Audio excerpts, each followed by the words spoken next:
नमस्कार दोस्तों, स्वागत है आपका एक बार फिर से मेरे यूट्यूब चैनल पे। दोस्तों, जैसा कि मैंने आपको बताया था कि मैं बीएससी सेकंड ईयर के एग्जाम से रिलेटेड वीडियो लाने वाला हूँ। तो मैंने इनऑर्गेनिक केमिस्ट्री की वीडियो डाल दी थी और अब बारी है हमारे पास ऑर्गेनिक केमिस्ट्री और फिजिकल केमिस्ट्री की। हाँ, मुझे पता है थोड़ा सा लेट हो गया ऑर्गेनिक केमिस्ट्री में, लेकिन फिर भी इतना लेट नहीं हुआ है। अब देखो दोस्तों, सबसे ज्यादा प्रॉब्लम क्या आती है ऑर्गेनिक केमिस्ट्री में। बच्चों को प्रॉब्लम आती है कि सर इतनी सारी केमिकल रिएक्शन है, क्या पढ़े क्या नहीं पढ़े। और बीएससी सेकेंड ईयर का सिलेबस इतना बड़ा है, इतना लेंथी है, बस पूछो मत। और एग्जाम अब 25 तारीख से है और इतनी जल्दी तैयारी कर पाना संभव नहीं है। तो मैं आज की इस वीडियो में बताऊंगा आपको क्या पढ़ना है, कैसे पढ़ना है, और आपका थोड़ा सा रिवीजन भी मैं साथ में करवाता जाऊंगा जिससे आपको कोई प्रॉब्लम नहीं हो। ठीक है। तो आज हम बात करने वाले हैं ऑर्गेनिक केमिस्ट्री की। ये जो वीडियो होने वाली है, इसमें जो यूनिट होने वाली है वो आपको आसानी से याद हो जाएगी। ठीक है, मैं आपको यही क्लास में याद करवा दूंगा। अब मेरी बात ध्यान से सुनिएगा। देखो, ऑर्गेनिक केमिस्ट्री में भी सेम वही पैटर्न रहेगा जो हमारे पास इन ऑर्गेनिक केमिस्ट्री में था। ठीक है। जिसने इन ऑर्गेनिक केमिस्ट्री की वीडियो नहीं देखी है वो जाकर देख सकता है, मैं लिंक डिस्क्रिप्शन में दे दूंगा। साथ में इस बार कैसा एग्जाम का पैटर्न होगा वो एग्जाम का पैटर्न भी आप चेक कर सकते हैं मेरी वीडियो में, मैं लिंक दे दूंगा डिस्क्रिप्शन में। मैं पहले ही वीडियो डाल चुका हूँ। अब बात करते हैं ऑर्गेनिक केमिस्ट्री की। देखो, यहाँ पे भी इन ऑर्गेनिक केमिस्ट्री की तरह वही सेम 5 यूनिट है, first second third fourth fifth. ठीक है। सबों में केमिकल रिएक्शन एक से बढ़कर एक है ना। अब मेरी बात ध्यान से सुनिए, अगर कोई केमिकल रिएक्शन पढ़ सकता है, नेमिंग केमिकल रिएक्शन पढ़ सकता है, तो नाम वाली जो केमिकल रिएक्शन ना वो ज्यादा आती है। ठीक है। अब कुछ स्टूडेंट ऐसे हैं जिनको केमिकल रिएक्शन याद करने में प्रॉब्लम है, तो उनके लिए मैं एक सॉल्यूशन लेके आया हूँ जिससे उनको कोई प्रॉब्लम नहीं है। अब देखो, मैंने आपको पिछले वीडियो में भी बताया था, आपको जो पेपर आपका आएगा, आपका जो भी पेपर आएगा, मान लो आपका 50 नंबर का पेपर आता है, उसमें से आपको 25 नंबर का करना है। ये मैंने लास्ट वीडियो में भी बताया था। मैंने क्या बताया था कि अगर आपका 50 नंबर का पेपर आता है तो आपको 25 का करना है। अगर आपका 33 नंबर का पेपर आता है तो आपको लगभग 17 नंबर का पेपर करना है, यानी कि हाफ करना है। ठीक है। अब आपको 25 नंबर का पेपर करने के लिए सिर्फ 2 यूनिट आप पढ़ लीजिए। कोई सी भी 2 यूनिट पढ़ लीजिए जो आपको अच्छी लगती है वो। ठीक है। अब आप मुझसे पूछेंगे कौन सी यूनिट पढ़ी है, तो मैं तो आपको ये बोलता हूँ कि आप फर्स्ट यूनिट पढ़ लीजिए। ठीक है। फर्स्ट यूनिट पढ़ लीजिए, आपको आराम से याद हो जाएगी। और थोड़ी बहुत सेकंड यूनिट पढ़ लीजिए, है ना। थोड़ी बहुत सेकंड यूनिट पढ़ लीजिए। देखो, अगर ये वीडियो ज्यादा बड़ी हो गई तो इसका दूसरा भाग जो है वो मैं नेक्स्ट वीडियो में डाल दूंगा। ठीक है। तो अब आपको देखो, यहाँ पे टोटल 25 नंबर का पेपर करना है, और कई जगह ऐसा है वहां पे 17 नंबर का पेपर करना है। जिनका 50 का पेपर आता है उनको 25 का करना है, जिनका 33 का पेपर आता है उनको 17 का करना है। अब ये जो 25 और 17 नंबर है ना, वो केवल आपके 2 यूनिट में ही आ जाएंगे। अब जिनका 50 नंबर का पेपर आता है वो मेरी बात ध्यान से सुनिएगा। आपको एक यूनिट में 2 क्वेश्चन मिलेंगे 10-10 नंबर के। ठीक है। हर यूनिट में से 10-10 नंबर के क्वेश्चन मिलेंगे। और सबसे बड़ी बात, आप एक यूनिट के दोनों क्वेश्चन कर सकते हो, एक यूनिट में से दोनों क्वेश्चंस कर सकते हो। सही कह रहा हूं मैं। ठीक है। तो अगर आपने एक यूनिट ध्यान से पढ़ ली, अगर एक यूनिट भी ध्यान से पढ़ ली तो आपके 25 में से 20 नंबर तो कहीं नहीं जा रहे। 25 में से 20 नंबर तो कहीं जाने वाले ही नहीं है अगर आपने एक यूनिट पढ़ लिया। अब वो यूनिट कौन से पढ़नी है वो आपको डिसाइड करना है। जो आपको बिल्कुल इजी लगे, बिल्कुल सिंपल लगे, वो यूनिट आप पढ़ सकते हो, है ना। केमिस्ट्री की बात कर रहा हूं मैं, किसी और सब्जेक्ट की बात नहीं कर रहा। केवल एक यूनिट पढ़ लीजिए आप। 25 में से 20 नंबर का मैटर पढ़ लीजिए आराम से, कोई दिक्कत नहीं है। 20 में से 18-19 नंबर भी आए तो कोई दिक्कत नहीं है। पास होने के लिए सिर्फ 25 में से 9 नंबर चाहिए होते हैं बस। ठीक है, 25 में से 9 नंबर चाहिए होते हैं। ऐसे ही जिसमें 33 का पेपर आता था उनको 17 नंबर का करना है, तो उनको भी कुछ इसी तरीके से करना है। ठीक है, समझ में आ रही है मेरी बात? आ रही होगी। तो अब यहाँ पे हमको सबसे पहले देखना है 20 नंबर का मैटर देखना है। यानी कि एक यूनिट पढ़ लीजिए तो आपके पास 20 नंबर का मैटर हो जाएगा। ठीक है, अब देखो यहाँ पे मैं बात कर रहा हूँ यूनिट नंबर 1 की। मैं यहाँ पे आपको मोस्ट क्वेश्चंस भी बताऊंगा और कुछ कुछ रिवीजन भी करवाऊंगा। ठीक है, आप में से कुछ लोगों ने कुछ भी नहीं पढ़ा है अभी तक, बिल्कुल भी नहीं पढ़ा है, तो उनका रिवीजन मैं यहाँ पे कराने वाला हूँ। ठीक है भैया, अब देखो यूनिट 1 है। यूनिट 1 का नाम हमारे पास क्या है? विद्युत चुंबकीय स्पेक्ट्रम। क्या है? विद्युत चुंबकीय स्पेक्ट्रम, इलेक्ट्रोमैग्नेटिक स्पेक्ट्रम। ठीक है, ये यूनिट नंबर 1 का नाम है।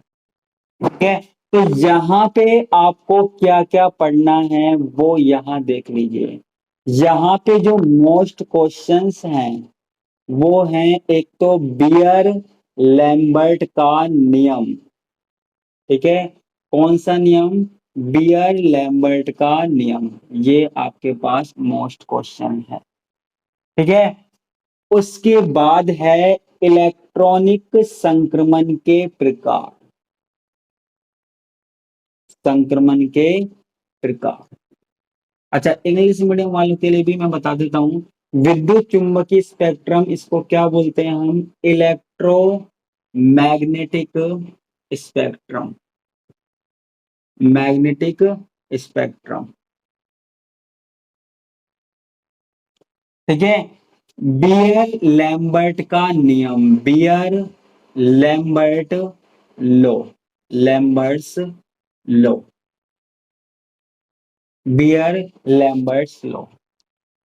इलेक्ट्रॉनिक संक्रमण के प्रकार, type of electronic transition, type of electronic transition, transition. ठीक है, इसके अलावा यहाँ पे जो क्वेश्चन है वो देखना कैसे हैं।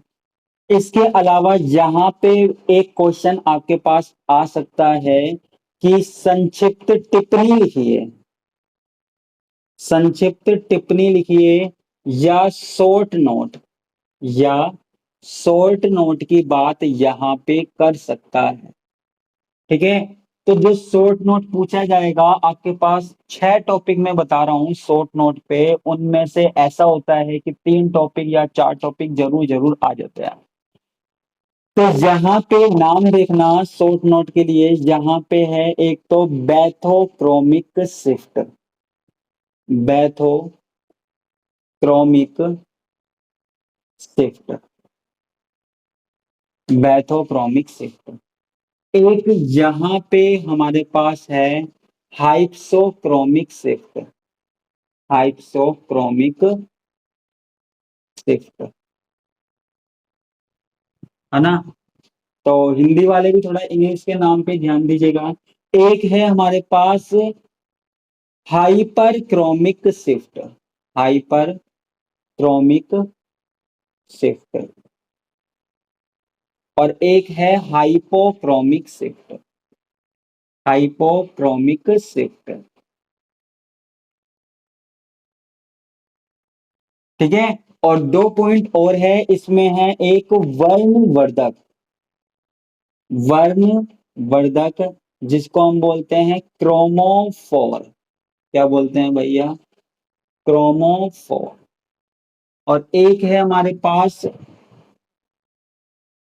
सॉरी, इसको हम बोलते हैं वर्ण मूलक, है ना, या क्रोमोफोर। और एक है हमारे पास वर्ण वर्धक, वर्ण वर्धक, या जिसको हम बोलते हैं ऑक्सियोक्रोम। ठीक है, तो ये हमारे पास 6 टॉपिक हैं जो मैंने आपको बताए।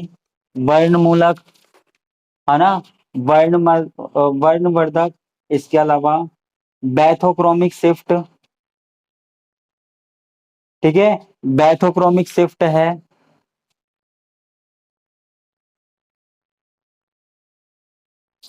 हाइप्सोक्रोमिक शिफ्ट है, हाइपरक्रोमिक शिफ्ट है, हाइपोक्रोमिक शिफ्ट है।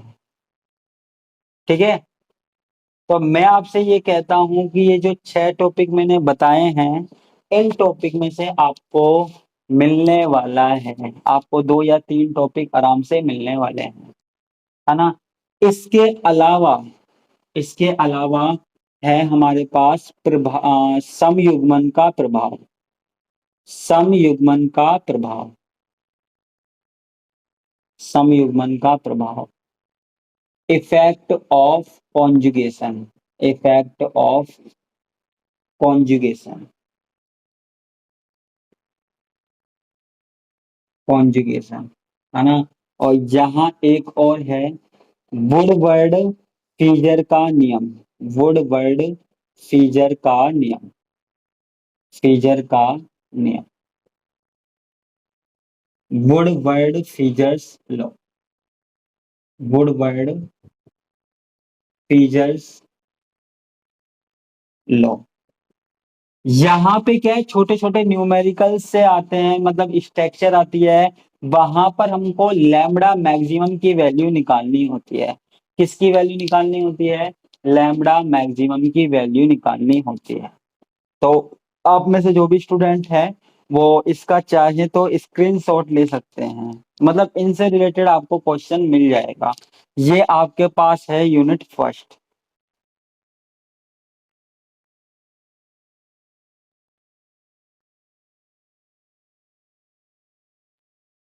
ठीक है, तो ये आपके पास यूनिट फर्स्ट है, तो आपको टेंशन लेने की जरूरत नहीं है, हम है ना।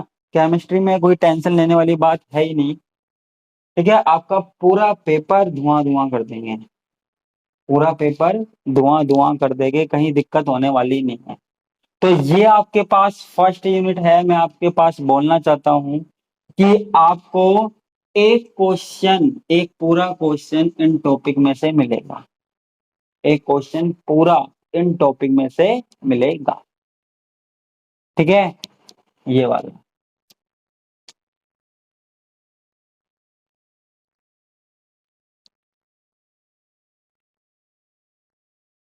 अब चलो थोड़ी सी यूनिट फर्स्ट की बात कर ली जाए, इलेक्ट्रोमैग्नेटिक स्पेक्ट्रम की बात कर ली जाए। ठीक है, तो यहाँ पे इलेक्ट्रोमैग्नेटिक स्पेक्ट्रम क्या होता है? देखो, हमारे पास कोई कंपाउंड है, कोई पदार्थ है, इस पदार्थ के ऊपर हमने रेडिएशन डाली। कौन सी रेडिएशन डाली? विद्युत चुंबकीय विकिरण। हमारे पास कोई मेटल है, पदार्थ है, इसके ऊपर हमने कौन सी विकिरण डाली? विद्युत चुंबकीय विकिरण। तो जो ये विद्युत चुंबकीय विकिरण डाली ना, तो ये यहां से निकलने के बाद यहाँ अलग अलग रंगों में बट जाती है। ठीक है, जब किसी इलेक्ट्रोमैग्नेटिक रेडिएशन को, विद्युत चुंबकीय विकिरण को इस पदार्थ के ऊपर डाला जाता है, तो ये अलग अलग रंगों में डिवाइड हो जाती है, अलग अलग कलर में डिवाइड हो जाती है। ठीक है, तो यहाँ पे हमको क्या मिलता है? एक डायग्राम मिलता है, एक चित्र मिलता है, जिसको हम क्या बोलते हैं? स्पेक्ट्रम बोलते हैं। ठीक है, विद्युत चुंबकीय से बना है, इलेक्ट्रोमैग्नेटिक से बना है, तो इसको हम बोलते हैं इलेक्ट्रोमैग्नेटिक स्पेक्ट्रम। इस यूनिट की हम बात कर रहे हैं। ठीक है। अब देखो यहाँ पे कई बार पूछ लिया जाता है विद्युत चुंबकीय स्पेक्ट्रम जो है वो दो प्रकार का होता है, ये यूनिट का नाम है आपके, है ना। विद्युत चुंबकीय स्पेक्ट्रम दो प्रकार का होता है, एक तो होता है अवशोषण स्पेक्ट्रम। क्या? अवशोषण स्पेक्ट्रम। और एक होता है हमारे पास उत्सर्जन स्पेक्ट्रम। उत्सर्जन स्पेक्ट्रम, इसको हम बोलते हैं absorption, absorption spectrum, absorption spectrum. और ये हमारे पास होता है इमिशन स्पेक्ट्रम, इमिशन स्पेक्ट्रम। इस यूनिट में, यूनिट फर्स्ट में किसकी बात की गई है? अवशोषण स्पेक्ट्रम की बात की गई है, एब्जॉर्प्शन स्पेक्ट्रम की बात की गई है। ठीक है। तो अवशोषण स्पेक्ट्रम क्या होता है? देखो हमारे पास यहाँ पर कोई कंपाउंड है, कोई पदार्थ है, इसके ऊपर हमने रेडिएशन डाली, इसके ऊपर हमने क्या डाली? रेडिएशन डाली। और रेडिएशन डालने के बाद, ध्यान से सुनिएगा, रेडिएशन डालने के बाद यहां से जो रेडिएशन निकलती है ना, वो कम इंटेंसिटी की होती है। हम इस वाले स्पेक्ट्रम की बात कर रहे हैं। जब हमने किसी कंपाउंड पर, किसी पदार्थ पर रेडिएशन को डाला, तो यहाँ इस पदार्थ से टकराने के बाद जो रेडिएशन होती है वो कम इंटेंसिटी की होती है। मान लीजिए जैसे हमने रेडिएशन कुछ डाली, जैसे मान लो 10 डाली, तो यहाँ पे हमको केवल 8 ही मिलेगी। ठीक है। यानी कि यहाँ जो रेडिएशन डाली थी ना, जो विकिरण डाली थी, उसका कुछ भाग यहाँ इस कंपाउंड के द्वारा अब्जॉर्ब कर लिया गया। मैं आपको बता दूं, यहाँ पे एब्जॉर्ब कर लिया गया, इसलिए यहाँ कुछ भाग कम निकला। तो यहाँ पे जो हमको स्पेक्ट्रम मिलेगा ना, जो स्पेक्ट्रम मिलेगा, उसको हम बोलते हैं अवशोषण स्पेक्ट्रम या एब्जॉर्प्शन स्पेक्ट्रम। ठीक है। आप में से ये मत सोचना ये 1 घंटे की वीडियो आप क्यों देख रहे हो, अभी बंद कर दी जाए। हो सकता है कुछ लोगों ने अभी तक तो बंद कर दी होगी कि यहाँ पे सर तो पढ़ाने लग गए मोस्ट क्वेश्चंस की जगह। तो मैं आपको एक बात बता दूं भैया, देखो आपके पास कोई ऑप्शन नहीं है। आप में से कुछ स्टूडेंट ऐसे हैं जिनने बिल्कुल भी ऑर्गेनिक केमिस्ट्री नहीं पढ़ी है। अब जिन्होंने पूरा सिलेबस किया हुआ है, पूरा सिलेबस पढ़ा हुआ है, वो कर सकते हैं। लेकिन जिन्होंने कुछ नहीं पढ़ा और जिनको कुछ याद नहीं है, सब कुछ भूल रहे हैं, तो उनके लिए मैं एक रामबाण वीडियो है ये। अगर ये वीडियो पूरी देख लेंगे तो उसके बाद आपको ऐसा लगेगा ना जाने कि आपको कितनी ज्यादा केमिस्ट्री आती है और कितना अच्छा आप एग्जाम पेपर कर सकते हैं। ठीक है। तो इस यूनिट को आप देख लीजिए, उसके बाद बाकी की यूनिट आपके लिए बिल्कुल सिंपल होती चली जाएगी। ठीक है। तो अब यहाँ देखना, तो जब हमारे पास कोई कंपाउंड है, इस पर हमने क्या डाली? रेडिएशन डाली। और रेडिएशन डालने के बाद यहाँ पे जो रेडिएशन निकलती है ना, जो आर पार होती है, वो कम इंटेंसिटी की होती है। ठीक है। तो इससे जो हमें स्पेक्ट्रम मिलता है उसको हम क्या बोलते हैं? अवशोषण स्पेक्ट्रम बोलते हैं। क्या बोलते हैं? एब्जॉर्प्शन स्पेक्ट्रम बोलते हैं, अवशोषण स्पेक्ट्रम बोलते हैं। ठीक है। और यहाँ क्या होता है? यहाँ पे उत्सर्जन स्पेक्ट्रम में कोई पदार्थ है, यहाँ जितना प्रकाश डाला जाएगा ना, जितनी रेडिएशन डाली जाएगी, उससे ज्यादा इंटेंसिटी की निकलेगी। मतलब यहाँ हमने डाली 10, तो यहाँ निकलेगी 12, 15, 16। तो ज्यादा इंटेंसिटी की यहाँ पे रेडिएशन, विकिरण बाहर निकलेगी। ठीक है। और जब यहाँ पे जो स्पेक्ट्रम प्राप्त होगा ना इस वाली रेडिएशन से, उसको हम बोलेंगे उत्सर्जन स्पेक्ट्रम। अवशोषण वाले स्पेक्ट्रम में क्या होता है? रेडिएशन एब्जॉर्ब होती है। और अवशोषण वाले स्पेक्ट्रम में क्या होता है? रेडिएशन एब्जॉर्ब होती है। और उत्सर्जन वाले में क्या होता है? एक्स्ट्रा निकलती है ना। अवशोषण वाले में जितनी डाली जाती है ना, जितनी डाली जाती है, जितनी विकिरण तीव्रता की, जितनी तीव्रता की विकिरण डाली जाती है, उससे कम तीव्रता की, उससे कम इंटेंसिटी की रेडिएशन बाहर निकलती है। और यहाँ इमिशन में जितनी डाली जाती है उससे ज्यादा इंटेंसिटी की हमारे पास यहाँ पर रेडिएशन निकलती है। ठीक है, तो इस वाली कंडीशन में, है ना, इस वाली कंडीशन में जो स्पेक्ट्रम बनता है उसको हम बोलते हैं अवशोषण स्पेक्ट्रम, एब्जॉर्प्शन स्पेक्ट्रम। और यहाँ जो बनता है उसको हम बोलते हैं उत्सर्जन स्पेक्ट्रम।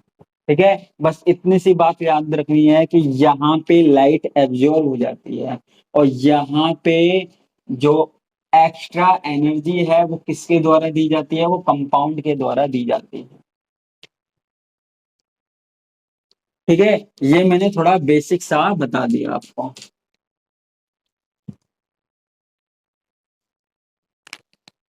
है ना। अब यहाँ पे एक टॉपिक है स्पेक्ट्रोमीटर। स्पेक्ट्रोमीटर, थोड़ा सा मैं इसके बारे में बता देता हूं। स्पेक्ट्रोमीटर, अब ये स्पेक्ट्रोमीटर क्या है? देखो, केमिस्ट्री में जब भी हम किसी भी कंपाउंड का स्पेक्ट्रम बनाते हैं, किसी भी कंपाउंड का क्या बनाते हैं, स्पेक्ट्रम बनाते हैं। ठीक है, तो उसके लिए जिस उपकरण को काम में लिया जाता है उसको हम बोलते हैं स्पेक्ट्रोमीटर, या स्पेक्ट्रोफोटोमीटर भी लिखा गया है कहीं कहीं, तो दोनों बात सही है हमारी। ठीक है, तो जब भी हमको किसी भी कंपाउंड का, किसी भी यौगिक का स्पेक्ट्रम बनाना है तो उसके लिए कौन सा उपकरण काम में लेंगे, स्पेक्ट्रोमीटर काम में लेंगे। ठीक है, कौन सा उपकरण काम में लेंगे, स्पेक्ट्रोमीटर काम में लेना। अब ये स्पेक्ट्रोमीटर में क्या क्या होता है वो मैं आपको बता देता हूं। सबसे पहले हमको जिस कंपाउंड का स्पेक्ट्रम बनाना है, जिस कंपाउंड का स्पेक्ट्रम बनाना है उस कंपाउंड को एक सैंपल ट्यूब में भर लेते हैं। उस कंपाउंड को हम कहाँ भर लेते हैं, एक सैंपल ट्यूब में भर लेते हैं। ठीक है, अब जो कंपाउंड है ना, ये हमारे पास किस फॉर्म में होना चाहिए, द्रव अवस्था में होना चाहिए, लिक्विड फॉर्म में होना चाहिए। ठीक है, इसको हम क्या बोलते हैं, सैंपल ट्यूब, जहां हमारे पास कंपाउंड को भरा जाता है। इसके बाद यहां पर किसी सोर्स से, है ना, किसी स्रोत से या सोर्स से प्रकाश को आपतित कराया जाता है। क्या कराया जाता है, आपतित कराया जाता है। ठीक है, अब जो ये रेडिएशन है इसके अंदर से निकल कर जाती है। इसके बाद यहां हम लगा देते हैं प्रिज्म। अब ये जो रेडिएशन जाती है वो प्रिज्म में से होकर गुजरती है। प्रिज्म क्या करता है, प्रिज्म जो रेडिएशन है ना उनको अलग अलग रंगों में डिवाइड कर देता है, अलग अलग वेवलेंथ में डिवाइड कर देता है, ऐसे इस तरीके से अलग अलग वेवलेंथ में डिवाइड कर देता है। अब प्रिज्म में से जाकर ये कहाँ जाती है, एक उपकरण होता है जिसको हम क्या बोलते हैं, डिटेक्टर। डिटेक्टर, या जिसको हम बोलते हैं संसूचक। ठीक है, ये क्या करता है, ये प्रिज्म से निकलने वाली जो रेडिएशन होती है उनको डिटेक्ट करता है। उनको क्या करता है, डिटेक्ट करता है, पहचानता है। क्या करता है, पहचानता है, नाम से पता लग रहा है। अब डिटेक्टर से होकर जब रेडिएशन निकलती है तो यहां हम एक लगा देते हैं एम्पलीफायर।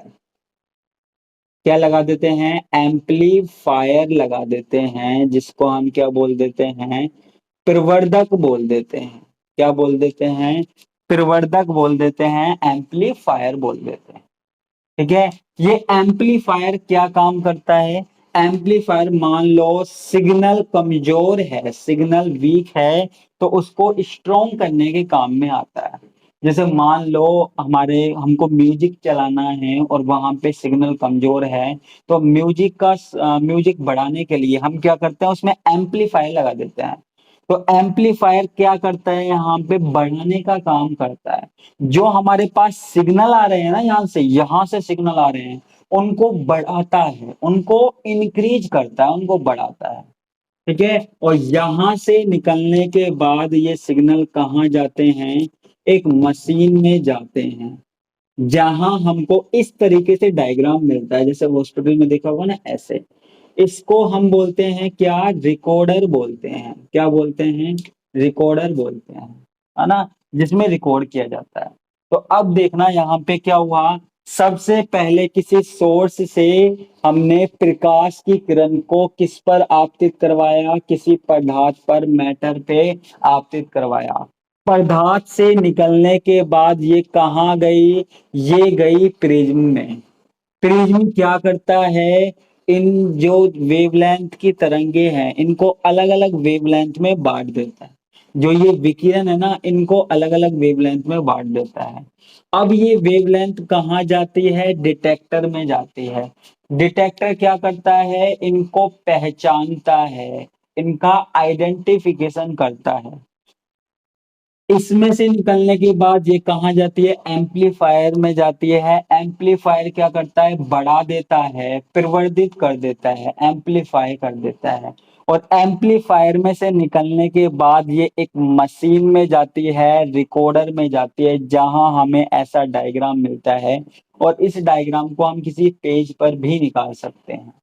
तो ये जो सारी चीजें होती है ना, इन सबों को मिलाकर हमारे पास क्या बनता है, स्पेक्ट्रोमीटर बनता है। क्या बनता है भैया, स्पेक्ट्रोमीटर बनता है। तो ये हमारे पास किसकी बात हो गई, स्पेक्ट्रोमीटर की बात हो गई। ठीक है, तो अगर स्पेक्ट्रोमीटर आए तो इन चीजों के बारे में हम बता सकते हैं।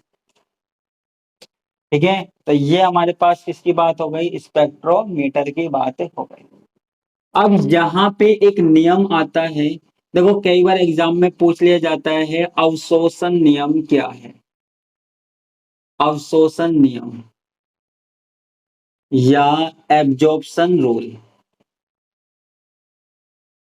एब्जॉर्प्शन रूल या लॉ। तो यहाँ पे जो सबसे फेमस रूल आता है वो है बियर लैम्बर्ट का नियम। बियर लैम्बर्ट नियम, बियर लैम्बर्ट लॉ। ठीक है, एग्जाम में कई बार पूछ लिया जाता है बियर लैम्बर्ट्स लॉ। अब ये क्या है, ध्यान से देखना, ये एक मोस्ट क्वेश्चन है। यहां हमारे पास कोई कंपाउंड है, हमने इसको किसी ट्यूब के अंदर भर लिया। ठीक है, यहां कोई कंपाउंड है, इसको हमने किसी ट्यूब के अंदर भर लिया।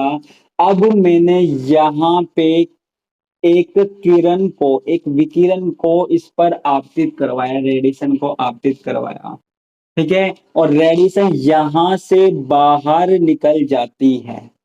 ठीक है, रेडिएशन कहां से बाहर निकल जाती है, यहां से बाहर निकल जाती है। अब यहां देखिए कि यहां पे मैंने जितनी इंटेंसिटी की रेडिएशन डाली ना, उससे कम इंटेंसिटी, उससे कम तीव्रता की यहाँ पे रेडिएशन निकलती है। जैसे मान लो मैंने यहाँ पे डाली 10, तो यहाँ पे निकली 8। क्यों, उसके पीछे रीजन है, जैसा कि मैंने अभी पहले भी बताया था कि यहाँ जब हम रेडिएशन डालते हैं तो इस विकिरण का कुछ भाग जो है वो अवशोषित कर लिया जाता है, कुछ पार्ट जो एब्जॉर्ब कर लिया जाता है। किसके द्वारा, कंपाउंड के द्वारा एब्जॉर्ब कर लिया जाता है। तो यहाँ इस कंपाउंड के द्वारा एब्जॉर्ब कर लिया गया है। ठीक है, और यहां से क्या निकल रही है, रेडिएशन निकल रही है ना। अब यहाँ पे एक डेरिवेशन देखते हैं, क्या देखते हैं। ठीक है, यहाँ पे जैसे हमने लाइट को इंसिडेंट करवाया, लाइट जो इंसिडेंट करवाई मतलब ये लाइट डाली, हमने मान लिया आई। ठीक है, अब जो ये आई है ना, आई,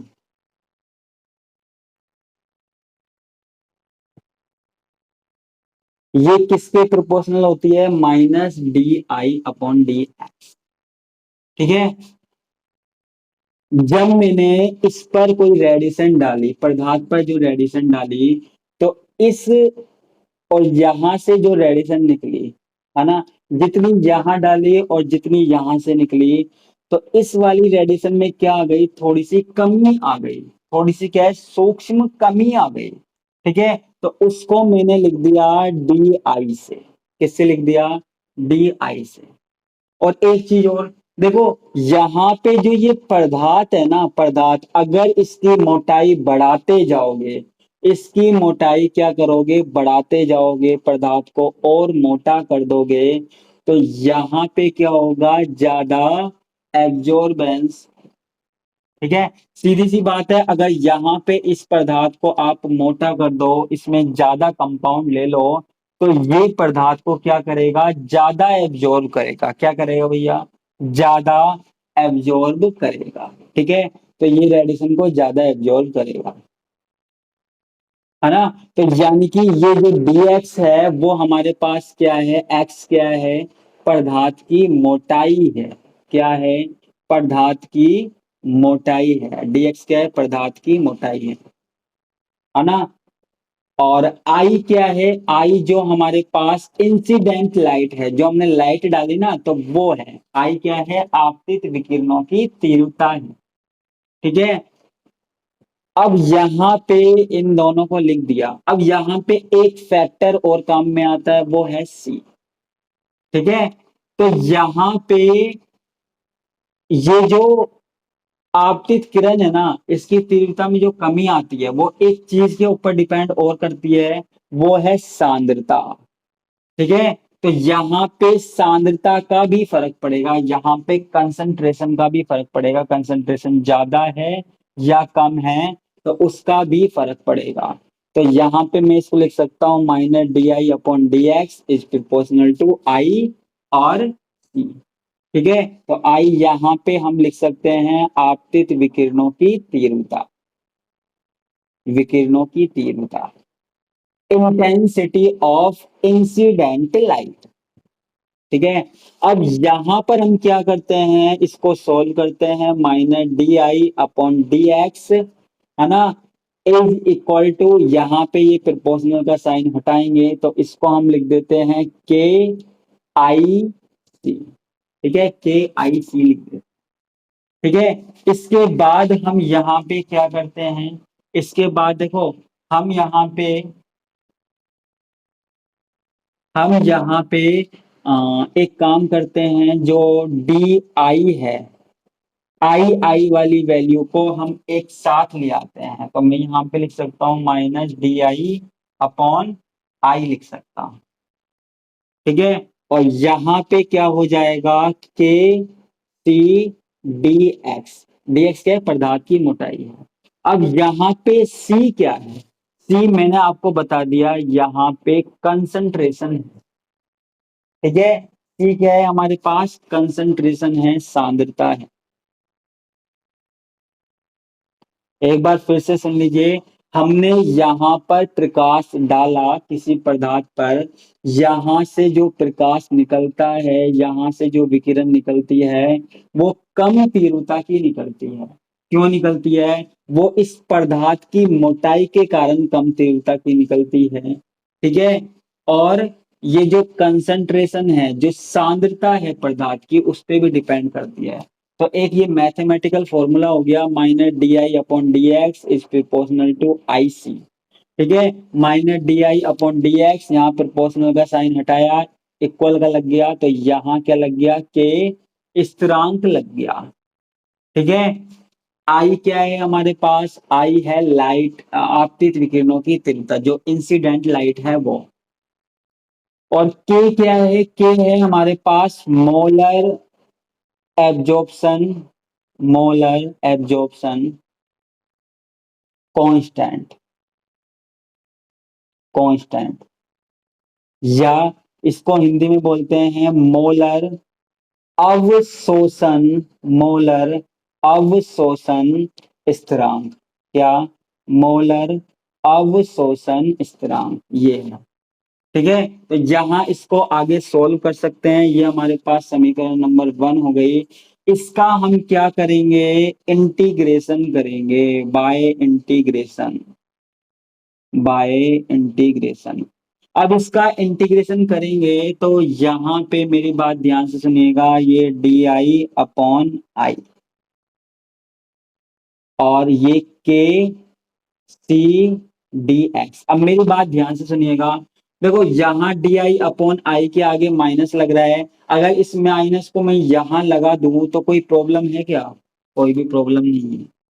ठीक है, तो यहाँ पे हमको कोई भी दिक्कत है क्या?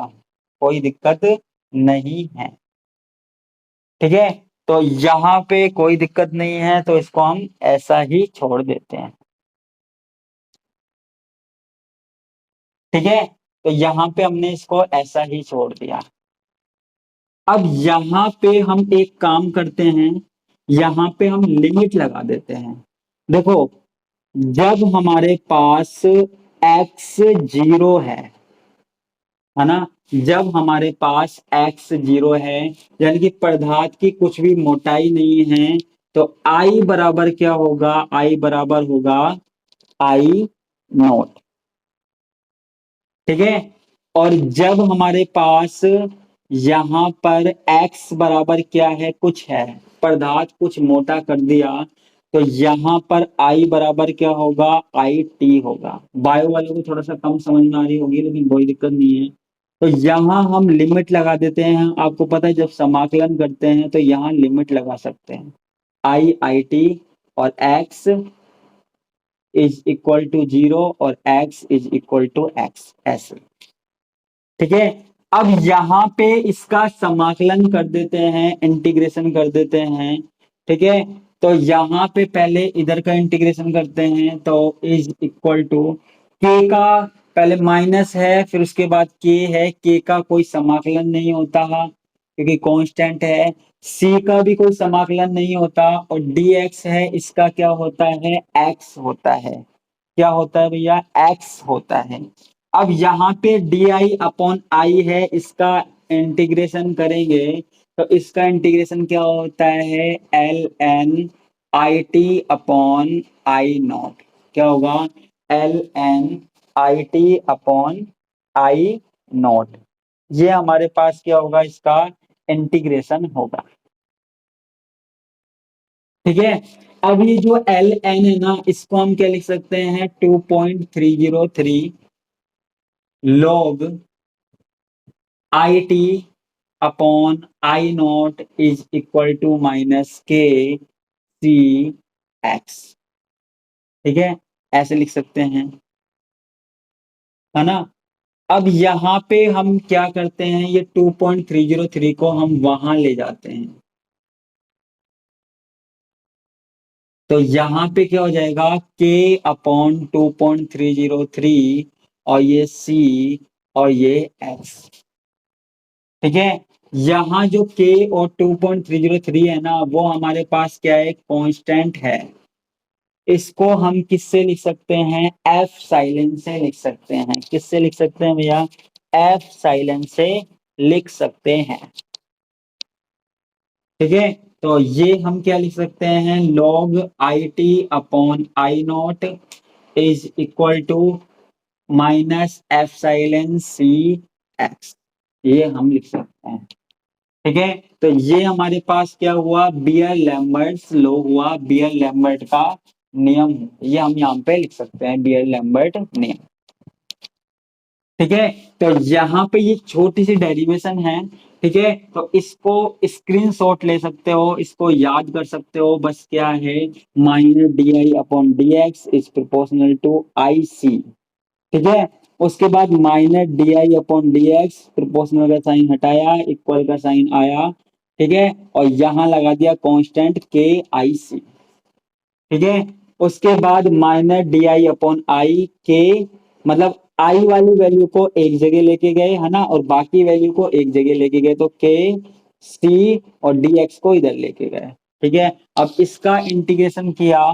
ठीक है, तो इंटीग्रेशन करने पर क्या हुआ? इसका जब हमने इंटीग्रेशन किया तो क्या आया? L N I T upon I naught, समाकलन किया तो।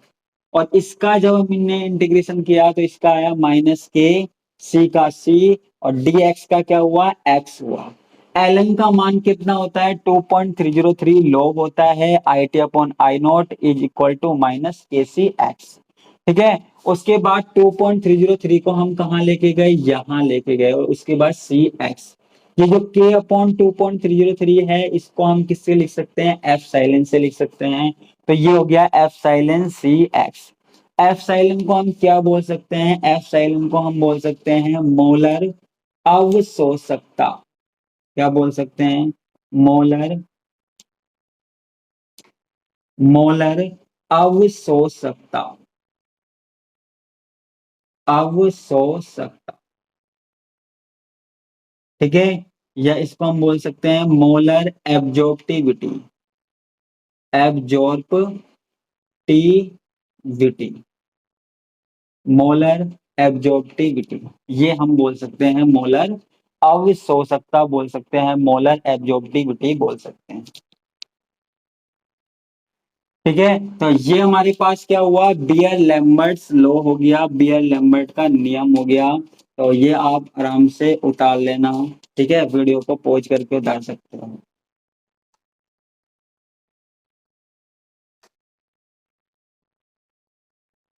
ठीक है, तो ये हमारे पास क्या हुआ, मोलर अवशोषकता या मोलर एब्जॉर्प्टिविटी हुआ।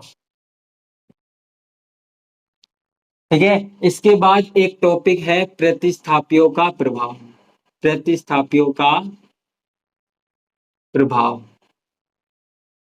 है ना, effect of substituent, effect of substituent, substituent.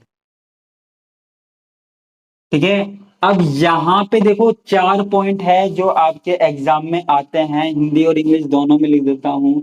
एक तो आपके पास है वर्णोत्कर्षी विस्थापन। क्या, वर्णोत्कर्षी विस्थापन, है ना, बैथोक्रोमिक शिफ्ट, बैथोक्रोमिक शिफ्ट, वर्णोत्कर्षी विस्थापन। ठीक है, बैथोक्रोमिक शिफ्ट। उसके बाद देखो सबों को मैं एक साथ समझा दूंगा। इसके बाद है वर्णोपकर्षी विस्थापन, वर्णोपकर्षी विस्थापन,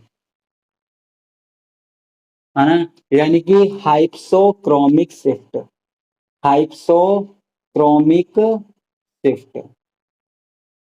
हाइप्सोक्रोमिक शिफ्ट। ये हमारे पास क्या हो गया, वर्णोपकर्षी विस्थापन हो गया। एक हमारे पास है अतिवर्णक विस्थापन, अतिवर्णक प्रभाव बोल सकते हैं, अतिवर्णक विस्थापन। Hyperchromic shift, hyperchromic shift. ठीक है, और एक हमारे पास है अधोवर्णक विस्थापन। क्या, अधोवर्णक विस्थापन, विस्थापन, यानी कि हाइपोक्रोमिक शिफ्ट। क्या, हाइपोक्रोमिक शिफ्ट। ये 4 हैं। ठीक है, तो इन 4 के बारे में हमको पढ़ना है, ये क्या होते हैं। देखो इन चारों में हमारे पास क्या होता है, ये एक हमने ग्राफ बनाया। ठीक है, इन चारों की बात कर रहा हूं एक साथ। देखो यहां चारों में क्या होता है, लैम्बडा और एफ साइलेंट, जो अभी अभी हमने पढ़ा था ना, मोलर अवशोषकता। इन दोनों के बीच में हमने क्या किया, ग्राफ खींचना है। ठीक है, अब किसी कंपाउंड का हमने क्या किया, ग्राफ खींचा। ठीक है, किसी कंपाउंड का हमने क्या किया, ग्राफ खींचा। अब ग्राफ खींचने पर, है ना, ग्राफ खींचा, ये है ना। अब देखो सबसे पहले बात करते हैं बैथोक्रोमिक शिफ्ट की, बैथोक्रोमिक विस्थापन की। देखो अगर किसी अणु में, किसी मॉलिक्यूल में कोई ऐसा समूह आ जाए, कोई ऐसा ग्रुप आ जाए, कोई ऐसा ग्रुप आ जाए जो इस डायग्राम को, मतलब इस ग्राफ को कहां खिसका दे, आगे की तरफ खिसका दे। ठीक है, कहाँ खिसका दे, ये जो लैम्डा है ना, लैम्डा, इसको आगे की तरफ खिसका दे। लैम्डा यहाँ की जगह कहाँ जाए, यहाँ आ जाए, यहाँ की जगह क्या आ जाए, यहाँ आ जाए। ठीक है, तो इसको हम बोलते हैं बैथोक्रोमिक शिफ्ट। यहाँ ज्यादातर क्या होता है, कोई दाता परमाणु होता है या डोनर एटम अगर जुड़ जाए, डोनर एटम जुड़ जाए। ठीक है, तो बैथोक्रोमिक शिफ्ट में क्या है कि हमने एफ साइलेन और लैम्बडा के बीच में ग्राफ खींचा। किसके बीच में, एफ साइलेन और लैम्बडा के बीच में ग्राफ खींचा, और ग्राफ जो आना चाहिए ना, उससे आगे का ग्राफ आता है। ठीक है, बैथोक्रोमिक शिफ्ट में क्या होता है, ये जो ग्राफ है वो आगे की ओर खिसक जाता है, तो इसको हम बोलते हैं बैथोक्रोमिक शिफ्ट।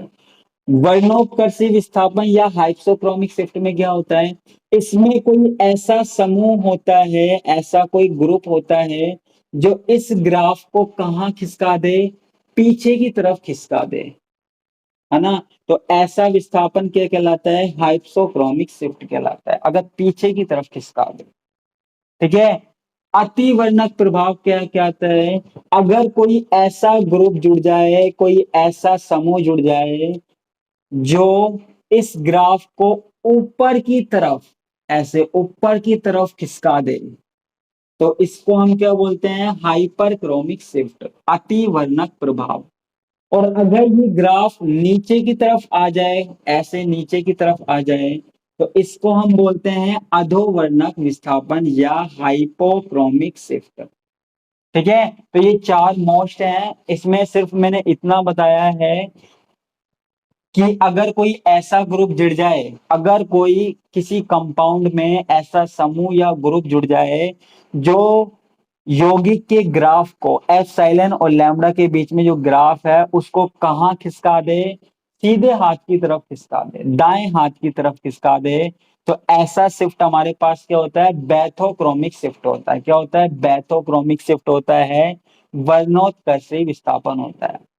यदि कोई समूह इस ग्राफ को पीछे की तरफ खिसका दे, ठीक है, पीछे की तरफ खिसका दे, तो इसको हम क्या बोलते हैं, वर्णोत्कर्षी विस्थापन बोलते हैं। ठीक है, और अगर कोई समूह इस ग्राफ को ऊपर की ओर खिसका दे, तो इसको हम क्या बोलते हैं, अतिवर्णक विस्थापन। क्या बोलते हैं, अतिवर्णक विस्थापन। और कोई इस ग्राफ को नीचे की ओर खिसका दे, तो इसको हम क्या बोलते हैं, अधोवर्णक विस्थापन। क्या बोलते हैं, अधोवर्णक विस्थापन बोलते हैं। ठीक है, तो अगर सीधे हाथ की तरफ खिसके तो बैथोक्रोमिक शिफ्ट, अगर ऐसे उल्टे हाथ की तरफ खिसके तो हाइप्सोक्रोमिक शिफ्ट, ऊपर की तरफ खिसक जाए तो हाइपरक्रोमिक शिफ्ट या अतिवर्णक विस्थापन, और नीचे की तरफ खिसक जाए, नीचे की तरफ खिसक जाए तो हाइपोक्रोमिक शिफ्ट। ठीक है, तो ये चार शिफ्ट होते हैं, ये चार विस्थापन होते हैं, बस आपको लिखना है कि ग्राफ दाएं खिसक जाता है, बाएं खिसक जाता है, ऊपर खिसक जाता है, नीचे खिसक जाता है। तो ये हमारे पास क्या होती है, शिफ्ट होती है ना। तो ये चार पॉइंट आपको याद रखने हैं, ये शॉर्ट नोट के रूप में बहुत ज्यादा पूछे जाते हैं।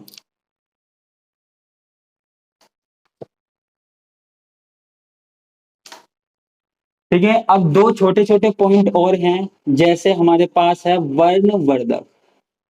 क्या है, वर्णवर्धक, जिसको हम बोलते हैं क्रोमोफोर। क्या बोलते हैं, क्रोमोफोर बोलते हैं।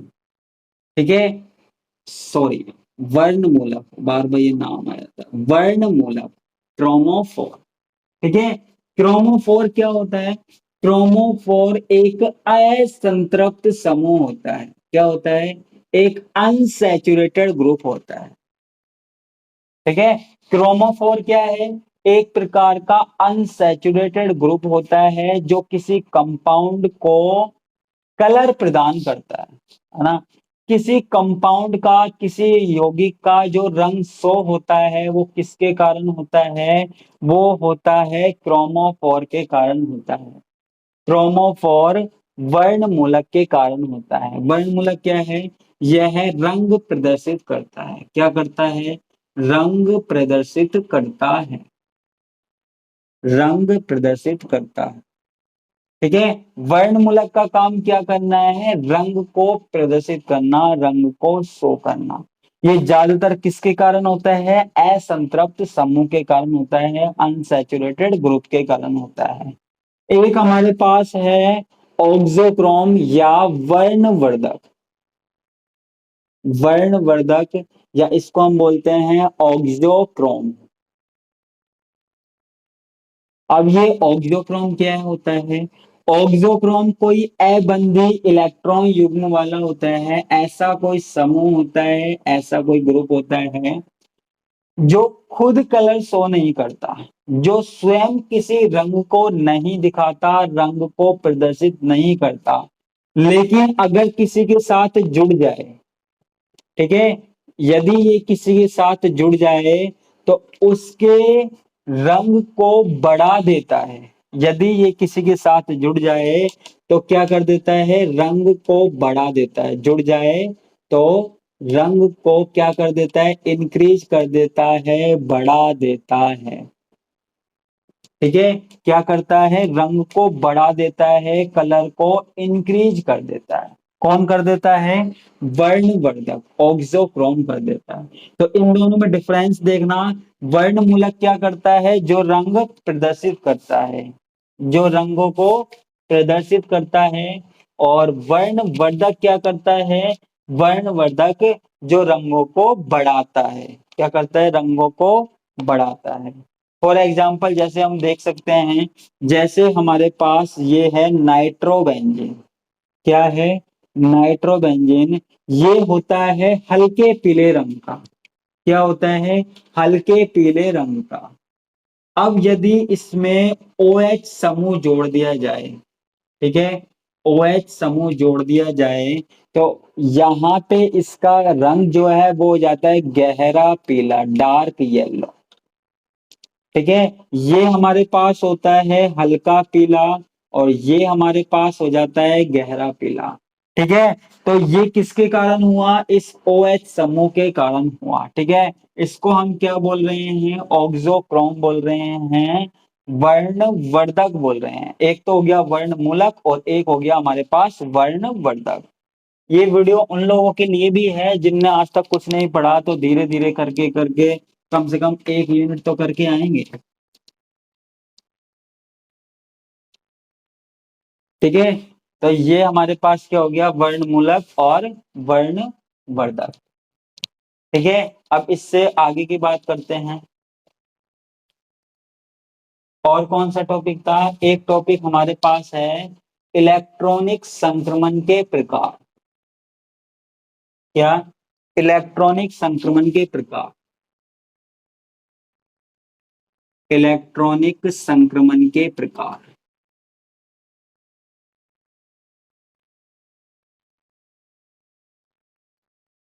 संक्रमण के प्रकार, type of electronic transition, type of electronic transition, type of electronic transition, electronic संक्रमण के प्रकार। ठीक है, सबसे पहली बात आती है इलेक्ट्रॉनिक संक्रमण आखिर होता है। देखो हमारे पास कोई ऑर्बिटल है, इस ऑर्बिटल से अगर इस वाले ऑर्बिटल में, मान लो यहां इस ऑर्बिटल में कोई इलेक्ट्रॉन है, ये एनर्जी को एब्जॉर्ब करता है, और एनर्जी को एब्जॉर्ब करके अवशोषित करके हाइयर एनर्जी यानी कि ऊपर वाले ऑर्बिटल्स में चला जाता है, तो इसको हम क्या बोलते हैं, इलेक्ट्रॉनिक संक्रमण कहते हैं, इलेक्ट्रॉनिक ट्रांजिशन कहते हैं, इलेक्ट्रॉनिक संक्रमण कहते हैं। तो यहाँ पे इलेक्ट्रॉनिक संक्रमण की बात हो रही है, ये इलेक्ट्रॉनिक संक्रमण होते क्या है। ठीक है, तो इलेक्ट्रॉनिक संक्रमण की यहाँ पे बात हो रही है ना। तो इलेक्ट्रॉनिक संक्रमण की बात करते हैं, देखो आपने फर्स्ट ईयर में एमओटी पढ़ी होगी या ट्वेल्थ में पढ़ी होगी। एमओटी में आपने ये पढ़ा था कि हमारे पास दो ऑर्बिटल होते हैं।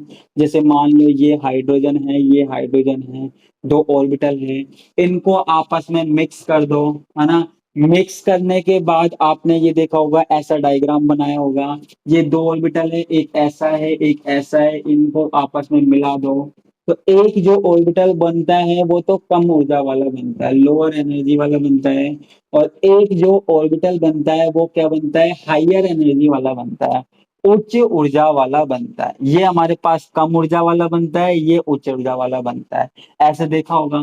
जो नीचे वाला ऑर्बिटल होता है उसको तो हम क्या बोलते हैं, बॉन्डिंग मॉलिक्यूलर ऑर्बिटल। याद आया, बंधी आणविक कक्षक। और जो ऊपर वाला ऑर्बिटल होता है उसको हम बोलते हैं एंटी बॉन्डिंग मॉलिक्यूलर ऑर्बिटल, प्रतिबंधी आणविक कक्षक। ठीक है। अब देखो यहाँ पे जो ऑर्बिटल बना है, यहाँ पे जो ऑर्बिटल बना है वो अगर सिग्मा ऑर्बिटल है, वो अगर सिग्मा ऑर्बिटल है तो ऊपर वाला ऑर्बिटल कौन सा होगा, सिग्मा स्टार होगा। और मान लो ये वाला ऑर्बिटल कौन सा है, पाई है, तो ऊपर वाला ऑर्बिटल कौन सा होगा, पाई स्टार होगा। तो अब मान लीजिए सिग्मा से सिग्मा स्टार में इलेक्ट्रॉन जा सकते हैं, पाई से पाई स्टार में इलेक्ट्रॉन जा सकते हैं। ठीक है। और एक और इलेक्ट्रॉन होते हैं, एक और ऑर्बिटल होते हैं, वो होते हैं नॉन बॉन्डिंग ऑर्बिटल या नॉन बॉन्डिंग इलेक्ट्रॉन। ऐसे ऑर्बिटल जो किसी भी बंध में भाग नहीं लेते। अब देखो इलेक्ट्रॉनिक संक्रमण की बात आ रही है तो यहाँ पे हमारे पास चार प्रकार के ऑर्बिटल्स, इलेक्ट्रॉन्स की बात हो रही है, चार प्रकार के ऑर्बिटल्स की। एक तो हमारे पास होता है सिग्मा, एक हमारे पास होता है पाई, एक हमारे पास होता है नॉन बॉन्डिंग। सिग्मा आपको पता है, पाई आपको पता है, नॉन बॉन्डिंग आपको पता है। एक है हमारे पास पाई स्टार और एक है हमारे पास सिग्मा स्टार। ठीक है। अगर सिग्मा से सिग्मा में इलेक्ट्रॉन चला जाए, मतलब ये नीचे वाले से ऊपर वाले में, नीचे वाला कौन सा है, बॉन्डिंग मॉलिक्यूलर ऑर्बिटल, और ऊपर वाला है anti bonding molecular orbital. Sigma से सिग्मा में चला जाए तो इसको हम बोलते हैं सिग्मा सिग्मा स्टार ट्रांजिशन। ठीक है। अगर हमारे पास नॉन बॉन्डिंग से सिग्मा में चला जाए तो नॉन बॉन्डिंग सिग्मा स्टार। ठीक है। अगर पाई से पाई में चला जाए तो इसको हम बोलते हैं पाई पाई स्टार। ठीक है। और नॉन बॉन्डिंग से पाई स्टार में चला जाए तो इसको हम बोलते हैं नॉन बॉन्डिंग पाई स्टार। ठीक है। तो इसको हम क्या बोलते हैं, नॉन बॉन्डिंग पाई स्टार बोलते हैं। अब ये सिग्मा स्टार कहाँ पाया जाता है, ये सिग्मा वहां पाया जाता है जहां पे सिग्मा बॉन्ड पाए जाते हैं, जैसे CH4, जहां सिग्मा बॉन्ड है। अब ये नॉन बॉन्डिंग वाला कहाँ पाया जाता है, जहां पे सिग्मा भी हो, सिग्मा बॉन्ड हो, ये सिग्मा बॉन्ड, और नॉन बॉन्डिंग भी हो। नॉन बॉन्डिंग यहाँ पे आ गया ना, OH। OH पे क्या होता है, नॉन बॉन्डिंग इलेक्ट्रॉन। ये पाई वाला कहाँ पाया जाता है, पाई वाला वहां पाया जाएगा जहां पे पाई बॉन्ड होगा। तो पाई पाई स्टार कहाँ पाया जाएगा, जहां पाई बॉन्ड होगा। और नॉन बॉन्डिंग पाई स्टार कहाँ पाया जाएगा, जहां पे पाई जहां पे पाई तो है ना, पाई बॉन्ड है, और साथ में नॉन बॉन्डिंग इलेक्ट्रॉन भी है, तो वहां पे हमारे पास होगा नॉन बॉन्डिंग पाई स्टार। अब मेरी बात ध्यान से सुनना, ये चार प्रकार के ट्रांजिशन है, इलेक्ट्रॉनिक जो संक्रमण है वो चार प्रकार के हैं। Sigma sigma star, non bonding sigma star, pi pi star और नॉन बॉन्डिंग पाई स्टार। ठीक है। तो ये चार संक्रमण आपको याद रखने हैं। सिग्मा सिग्मा स्टार जब सिग्मा से सिग्मा में जाता है तो सिग्मा स्टार, ऐसे लिख सकते हो। जब नॉन बॉन्डिंग से सिग्मा में जाता है तो नॉन बॉन्डिंग सिग्मा स्टार। ये किस में पाया जाता है, जहां पे सिग्मा बॉन्ड भी हो और नॉन बॉन्डिंग भी हो। पाई से पाई स्टार, जहां पे पाई बॉन्ड हो। एक नॉन बॉन्डिंग से पाई स्टार, जहां पे पाई बॉन्डिंग भी हो और नॉन बॉन्डिंग भी हो। तो ये हो गया नॉन बॉन्डिंग पाई स्टार। तो ये चार प्रकार के ट्रांजिशन होते हैं, चार प्रकार के संक्रमण होते हैं जो हमको लिखकर आने हैं। ये 4 प्रकार के संक्रमण, अगर इलेक्ट्रॉनिक संक्रमण के प्रकार आ जाता है तो। ठीक है, तो थोड़ा सा इसको आपको याद रखना पड़ेगा, है ना। ये आप याद रख लेना, है ना। तो ये यहाँ पे मैं इसको मिटा देता हूँ। अच्छा, छोटे छोटे से 3 पॉइंट और हैं, मैं एक बार बता देता हूँ। एक है के बैंड, एक है ई बैंड, ठीक है, और एक है हमारे पास आर बैंड। ये कई बार छोटे छोटे से पूछ लिए जाते हैं, के बैंड, ई बैंड और आई बैंड। ठीक है, देखो, जब हमारे पास पाई पाई स्टार संक्रमण होता है, जब हमारे पास पाई पाई स्टार संक्रमण होता है, कितने पर? 200 से 300 नैनोमीटर पर। जब हमारे पास पाई पाई स्टार संक्रमण होता है, कहां से कहां तक? 200 से 300 नैनोमीटर पर। तो जो वहां पर बैंड मिलती है ना, जो वहां पे बैंड मिलती है, उसको हम के बैंड बोलते हैं। पाई पाई स्टार संक्रमण में 200 से 300 नैनोमीटर पर जो बैंड मिलती है ना, यानी कि लैम्डा मैक्सिमम का मान क्या होता है? 200 से 300 नैनोमीटर होता है। उस पर जो बैंड मिलती है उसको हम के बैंड बोलते हैं। ठीक है, ई बैंड क्या है? ई बैंड हमारे पास जो एरोमेटिक कंपाउंड है, एरोमेटिक यौगिक है, वहां पर एरोमेटिक यौगिकों में पाई पाई स्टार संक्रमण के लिए। ठीक है, जो हमारे पास एरोमेटिक कंपाउंड है, वहां पे पाई पाई स्टार संक्रमण से जो बैंड मिलेगी, पाई पाई स्टार संक्रमण से जो बैंड मिलेगी, उसको हम क्या बोलते हैं? ई बैंड बोलते हैं। एरोमेटिक यौगिकों में जब पाई पाई स्टार संक्रमण होता है, तो जो बैंड मिलती है वो ई बैंड होती है। और एक हमारे पास आता है आर बैंड। आर बैंड क्या होता है? हमारे पास जो कार्बोनिल समूह है, कार्बोनिल समूह में 300 नैनोमीटर पर, 300 नैनोमीटर पर जो बैंड मिलती है ना, उसको हम बोलते हैं आर बैंड। क्या बोलते हैं? R band. यानी कि 300 नैनोमीटर पर जो लैम्डा मैक्सिमम का मान होता है और उससे जो बैंड मिलती है, उसको हम बोलते हैं आर बैंड। तो ये 3 ही याद रखने वाली चीज है। कई बार ये एक एक नंबर की पूछ ली जाती है कि के बैंड क्या है, ई बैंड क्या है, आर बैंड क्या है। अब मैंने शुरू में मोस्ट क्वेश्चंस में नहीं बताया था, लेकिन हो सकता है आ जाए, तो ये मैंने बीच में बता दिया। ठीक है, अब जिसने वीडियो देखी होगी वो आराम से कोशिश करेगा इसको याद रखने की, जिसने नहीं देखी होगी वो नहीं करेगा। ठीक है, हम क्या कर सकते हैं? तो ये हमारे पास क्या हो गया? इलेक्ट्रॉनिक संक्रमण के प्रकार हो गए। ठीक है, क्या हो गए? इलेक्ट्रॉनिक संक्रमण के प्रकार हो गए। ठीक है, अब एक है हमारे पास समयुग्मन का प्रभाव, इफेक्ट ऑफ कॉन्जुगेशन। क्या? समयुग्मन का प्रभाव। मेरे को लगता है ये वीडियो 2 पार्ट में बनानी पड़ेगी। समयुग्मन का प्रभाव, effect of conjugation, effect of conjugation,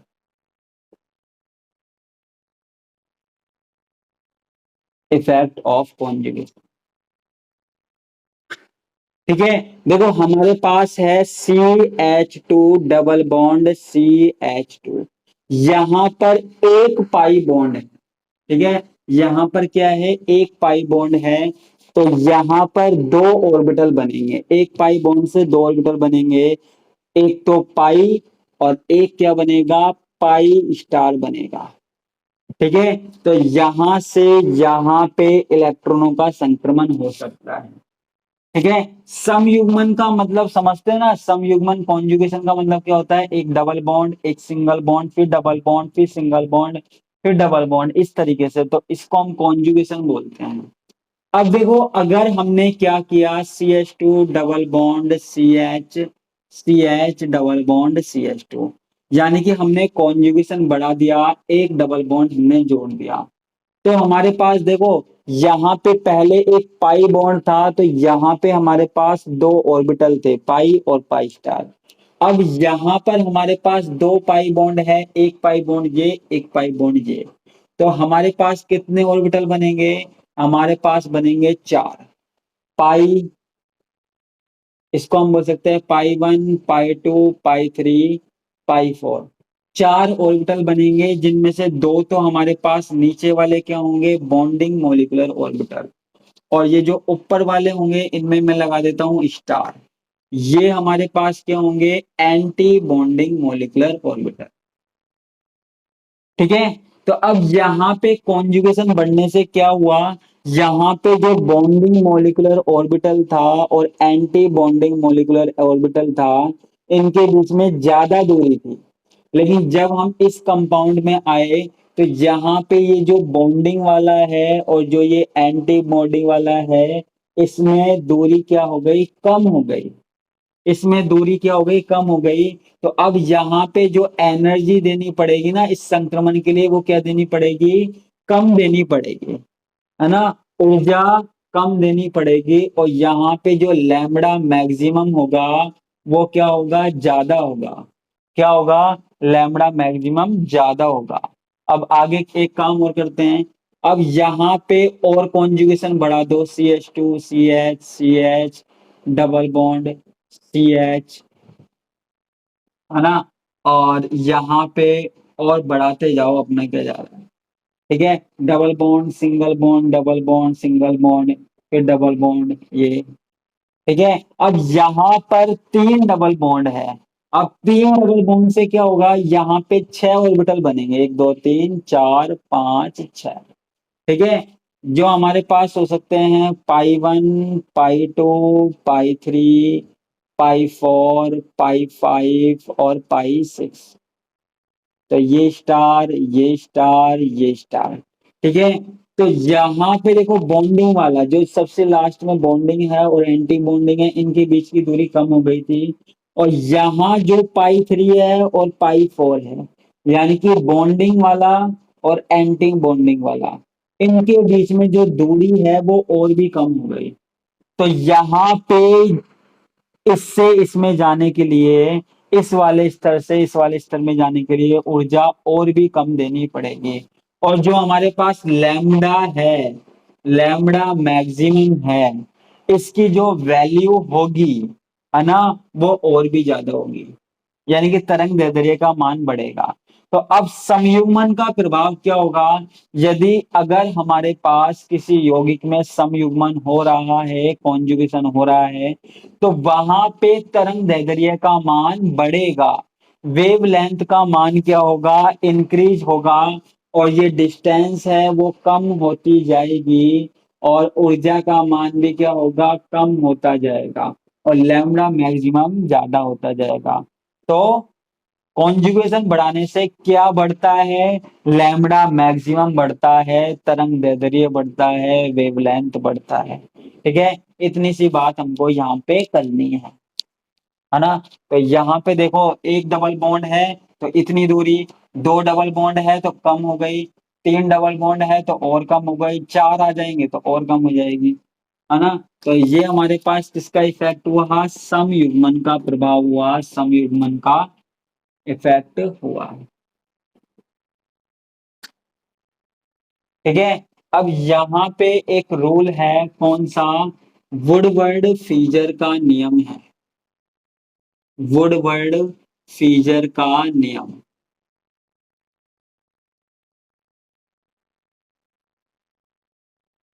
ठीक है, ये भी मोस्ट इम्पोर्टेंट नियम है। तो ये नियम अगर मैं बताने जाऊंगा तो बहुत टाइम लग जाएगा, वीडियो बहुत ज्यादा लंबी हो जाएगी। ठीक है, तो ये आप पढ़ लेना। और अगर आपको ये वुडवर्ड फीजर का नियम चाहिए तो आप कमेंट बॉक्स में जरूर बताना कि आपको ये नियम चाहिए। ठीक है, आप ये लगा लीजिए जो मैंने आज ऑर्गेनिक केमिस्ट्री में पढ़ाया है, ये एक तरीके से फर्स्ट पार्ट है। अगर आप चाहते हैं कि मैं और भी क्वेश्चंस डालूं तो मैं इसकी सेकंड वीडियो भी बना सकता हूं, लेकिन उसके लिए सिर्फ एक कंडीशन है। क्या? उसके लिए सिर्फ एक कंडीशन है, कमेंट बॉक्स में आपको बताइए कि आपको कौन कौन से टॉपिक की सिंपल तरीके से वीडियो चाहिए। ठीक है, और ये जो मैं वीडियो बना रहा हूँ इस पे कम से कम 1K व्यू तो आने चाहिए। ठीक है, उसके बाद ही इसका सेकंड पार्ट बनेगा, नहीं तो नहीं बनेगा, नहीं तो फिर हम फिजिकल की बात करेंगे। ठीक है, तो अभी थोड़ी सी बात और कर लेते हैं। ये वुडवर्ड फीचर का नियम आपके पास एग्जाम में पूछ लिया जाता है, जिसमें कुछ इस तरीके का कंपाउंड दिया जाता है आपको। ठीक है, इस तरीके का कंपाउंड दे दिया जाता है और पूछा जाता है कि यहाँ पे लैम्बडा मैक्सिमम का मान ज्ञात करो। ये ऐसे क्वेश्चन आते हैं। अगर आप चाहते हैं कि मैं इसको अलग से वीडियो बनाऊं तो आप कमेंट बॉक्स में बता दीजिएगा मुझे कि अलग से वीडियो बनाइए सर। ठीक है, तो मैं वुडवर्ड वीजा नियम को बता दूंगा, नहीं तो ये मेरे चैनल पे वीडियो पड़ी भी हुई है। ठीक है, अगर आप ढूंढ सकते हो तो वहां पे आप देख लेना, ये नियम की वीडियो पड़ी हुई है, वुडवर्ड फीजर नियम की। क्लियर है? अब आगे की बात सुनना मेरे ध्यान से। जो मैंने अब तक पढ़ाया ना उसमें से आपको एक क्वेश्चन आराम से मिल जाएगा, एक क्वेश्चन आपका कहीं नहीं जा रहा है ना। अब इसका दूसरा वाला भाग है ना, इसका दूसरा वाला भाग है, उसमें आपको क्या पढ़ना है, आपको पढ़ना है कंपनों के प्रकार। क्या पढ़ना है? कंपनों के प्रकार पढ़ने हैं, टाइप ऑफ वाइब्रेशन। क्या पढ़ना है? टाइप ऑफ वाइब्रेशन पढ़ने हैं, कंपनों के प्रकार पढ़ने हैं। ठीक है, कंपन कितने प्रकार के होते हैं। एक आपको पढ़ना है हुक का नियम, हुक का नियम, हुक्स लॉ। एक क्वेश्चन तो वहां तक हो गया जो मैंने अभी आपको बताया था। ठीक है, और एक क्वेश्चन मैं आपको ये बता रहा हूँ जो आप पढ़ रहे हो। तो क्या हो गया? हुक का नियम हो गया, हुक्स लॉ हो गया। ठीक है, ये आपको पढ़ना है ना। इसके अलावा आपको यहाँ पे, इसके अलावा आपको यहाँ पे क्या देखना है? चयन नियम, आईआर स्पेक्ट्रम के लिए चयन नियम, चयन नियम, आईआर चयन नियम, सिलेक्शन रूल, आईआर चयन नियम। ये आपको देखने हैं, कई बार पूछ लिया जाता है ये 1-2 नंबर का। ठीक है, और एक आप देखना है यहाँ पे थोड़ा सा, है ना, फिंगरप्रिंट रीजन, अंगुली छाप क्षेत्र, अंगुली छाप क्षेत्र, अंगुली छाप क्षेत्र, या जिसको हम बोलते हैं फिंगर प्रिंट रीजन। क्या बोलते हैं? Fingerprint region. ठीक है, तो आप ये पढ़ लीजिएगा तो आपको मिल जाएगा। ठीक है, और इसमें एक क्वेश्चन और बन सकता है हमारे पास, स्पेक्ट्रम, कोई भी कंपाउंड का स्पेक्ट्रम आपको बनवा सकता है, यौगिकों का, कंपाउंड का, किसी भी कंपाउंड का स्पेक्ट्रम आपको बनवा सकता है। तो एक क्वेश्चन तो आपका वो हो गया जो मैंने पढ़ाया था, जितने टॉपिक मैंने पढ़ाए थे उसमें से आपका एक क्वेश्चन आराम से बनेगा। और एक क्वेश्चन आपका कहाँ से बनेगा? इनमें से बनेगा, कंपनों के प्रकार, हुक का नियम, आईआर चयन नियम, उंगली चापी क्षेत्र और स्पेक्ट्रम। इनमें से आपका एक क्वेश्चन आराम से बनेगा, एक उसमें से एक उसमें से। तो आपके 2 क्वेश्चन हो गए। ठीक है, ये आपके मोस्ट क्वेश्चन है, अभी इनके बारे में भी हम बताएंगे। अब उसके बाद बात आती है हमारे पास, बाकी की यूनिटों की बात आती है। तो बाकी की यूनिट में मेरी बात ध्यान से सुनना, है ना। जैसे आपके पास जो अगली यूनिट है वो है एल्कोहल फिनॉल ईथर है ना। एल्कोहल फिनॉल ईथर है। ठीक है, जो यूनिट नंबर सेकंड है वो कौन सी है? Alcohol phenol ether, alcohol phenol ether. ठीक है, तो यहां पे मैं आपको पहले ही बता दूं, जो नेमिंग रिएक्शन होती है ना वो सबसे ज्यादा मोस्ट होती है। कौन सी? नेमिंग रिएक्शन होती है ना, वो आपके पास सबसे ज्यादा मोस्ट होती है। जैसे यहाँ पे आ जाती है राइमर टिमान अभिक्रिया, राइमर टिमान अभिक्रिया या राइमर टिमान रिएक्शन। ठीक है, इसी तरीके से आ जाती है होबेन हॉस अभिक्रिया, होबेन हॉस अभिक्रिया, या फिर इसमें आ जाती है फ्रीज पुनर्विन्यास, है ना, क्रीज पुनर्विन्यास। ठीक है, ये आपके पास क्या आ जाती है, ये आपके पास ये रिएक्शन आ जाती है कुछ, मतलब इसमें देखो रिएक्शन की कोई कमी नहीं है इन यूनिटों में, कोई सी भी आ सकती है, लेकिन मैंने आपको एक तरीके से बता दिया है कि कुछ ऐसी अभिक्रियाएं आपके पास मिल सकती है। ठीक है,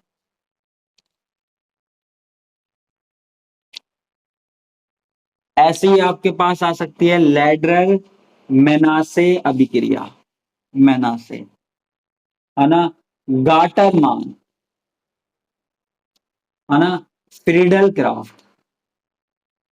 ये जो नेमिंग रिएक्शन है ना, वो सबसे ज्यादा मोस्ट रिएक्शन है, तो ये आपके पास एग्जाम में आ सकती है।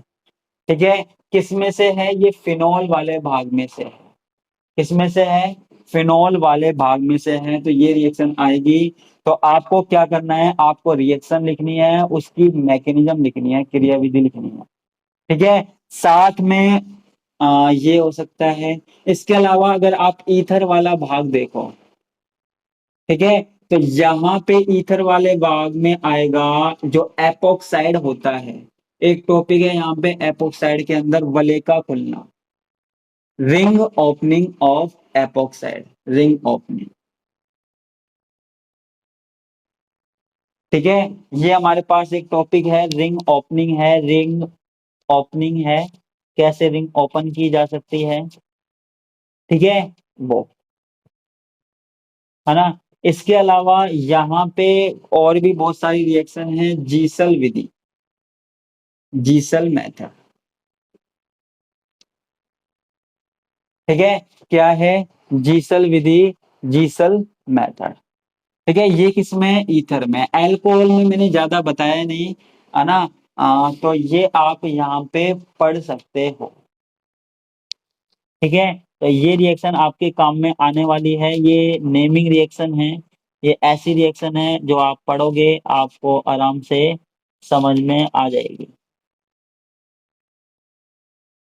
ठीक है, तो ये आपको यहाँ पे पढ़नी है ना। और एक रिएक्शन अगर आप अल्कोहल में पढ़ना चाहो, तो यहाँ पे है पिनेकोल, पिनेकोलोन, पिनेकोलोन पुनर्विन्यास, रीअरेंजमेंट, रीअरेंजमेंट, पिनेकोल, पिनेकोलोन पुनर्विन्यास। ठीक है, ये कौन से यूनिट में है, मोस्ट, अल्कोहल फिनॉल ईथर के अंदर है, किसके अंदर है, अल्कोहल फिनॉल ईथर के अंदर है। ठीक है, अल्कोहल फिनॉल ईथर के अंदर है, तो ये रिएक्शन आप पढ़ सकते हो, अल्कोहल फिनॉल ईथर के अंदर। अब मेरी बात ध्यान से सुनना बच्चों, ये जो क्वेश्चन है ना, ये क्वेश्चन ये सीधे भी पूछे जा सकते हैं। कई बार ऐसा होता है कि केमिस्ट्री में जैसे आपको रिएक्शन दे दी जाती है, जैसे मान लो ये ए और बी रिएक्टेंट दे दिए जाते हैं, और बोलता है इनसे प्रोडक्ट बनाओ, तो ऐसी रिएक्शन भी आपको आ सकती है दूसरी यूनिट में, तीसरी में, चौथी में, पांचवी में, ऐसी रिएक्शन आ सकती है। ठीक है, तो उसके लिए आपको अंदर से रिएक्शन पढ़ना पड़ेगा, तो इसलिए मैं कहता हूँ फर्स्ट यूनिट पे ज्यादा डिपेंड रहना। तो ऐसे भी अगर कोई पढ़ सकता है तो पढ़ लेना। आपको रिएक्टेंट दिया जाएगा और यहाँ आपको कुछ भी नहीं दिया जाएगा, और आपसे पूछेगा कि बताओ क्या बना, प्रोडक्ट क्या बना, तो ऐसी रिएक्शन आपसे बहुत पूछी जाएगी। ठीक है, और एक आपकी तीसरी यूनिट कौन सी है, एल्डिहाइड कीटोन है, एल्डिहाइड कीटोन है। ठीक है, इसके अंदर भी आपको क्या करना है, जो नेमिंग रिएक्शन है ना, वो आपको पढ़नी है। नेमिंग रिएक्शन सबको पता है, यहाँ पे जैसे नोवन जेल है, Knoevenagel condensation, Knoevenagel condensation या नोवन जेल संघनन है। ठीक है, मिसेल संघनन है ना। इसके अलावा कौन सा, मतलब इसमें जो भी कंडेंसेशन है ना, और जो भी रिएक्शन है वो आपको पढ़नी है। ठीक है, जैसे यहाँ पे है परकिन अभिक्रिया है, बेंजोइन कंडेंसेशन है, एल्डोल कंडेंसेशन है, एल्डोल है, ठीक है, परकिन है, बेंजोइन है, एल्डोल कंडेंसेशन है, नोवन जेल है, ठीक है। ये जो नेमिंग रिएक्शन है ना वो ज्यादा इंपॉर्टेंट है, ठीक है।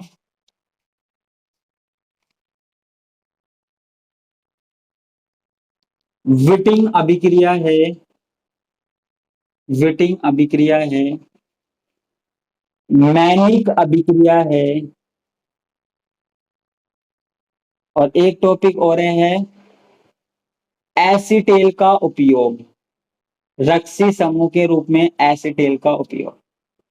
तो ये देखो वैसे तो इसमें बहुत सारे टॉपिक है, कुछ भी पूछा जा सकता है, लेकिन ये जो ज्यादा नेमिंग रिएक्शन है ये ज्यादा पूछी जाती है, ठीक है। इसके अलावा अगर कुछ पूछा गया है तो आपको रिएक्शन दी गई होगी एग्जाम में, और आपसे क्या कहेगा, आपसे प्रोडक्ट बनवाएगा, क्या बनवाएगा, आपसे प्रोडक्ट बनवाएगा, ठीक है। तो ये हमारे पास किसकी बात हो गई, एल्डिहाइड कीटोन की बात हो गई। अब मेरी बात ध्यान से सुनिएगा, अगर आपको ये केमिकल रिएक्शन विद मैकेनिज्म आपको चाहिए, है ना, आपको विद मैकेनिज्म चाहिए, तो आपको कमेंट बॉक्स में बताना पड़ेगा कि हमको ये यूनिट चाहिए, 1 घंटे के अंदर अंदर चाहिए, पूरी मैकेनिज्म के साथ चाहिए, बिल्कुल सरल तरीके से चाहिए। तो आपको कमेंट बॉक्स में बताना पड़ेगा, तो मैं आपको ये सारी केमिकल रिएक्शन करवा दूंगा, है ना। और मैं तभी करवाऊंगा जब इस वीडियो को कम से कम 1 के व्यू मिलेंगे, है ना। मुझे पता है थोड़ा सा मुश्किल है, लेकिन 1 के व्यू मिलेंगे तो यहाँ पे मैं इसको आराम से करवा दूंगा, कोई दिक्कत नहीं। वरना फिजिकल तो हम करेंगे ही, है ना। क्योंकि यार जब तक कोई वीडियो नहीं देखता ना तब तक बनाने में मजा नहीं आता, है ना। तो यहाँ देखते हैं ऑर्गेनिक केमिस्ट्री को कितने लोग देखते हैं। तो ऐसे लोगों तक इस वीडियो को ज्यादा शेयर करना जिन्होंने अभी तक कुछ भी नहीं पढ़ा, तो उनके लिए ये फर्स्ट यूनिट काम की हो सकती है, जिन्होंने अब तक बुक भी नहीं खोली है। और इसके अलावा जो भी लोग हैं वो भी अगर फर्स्ट यूनिट देखें तो ज्यादा अच्छा है, ठीक है। तो फर्स्ट यूनिट ऐसी है जिसमें आप आराम से कर सकते हो, आराम से अच्छे नंबर गेन कर सकते हो। 25 नंबर का पेपर है, आपको कितने चाहिए, केवल 20 नंबर चाहिए, तो वो 20 नंबर आपके फर्स्ट यूनिट में आ सकते हैं। तो यानी कि आप केवल एक यूनिट पढ़कर भी ऑर्गेनिक केमिस्ट्री में अच्छे नंबर ला सकते हैं। तो आपके पास अच्छा मौका है, तो देखते हैं आप अपने मौके को कैसे से देखते हैं, ठीक है।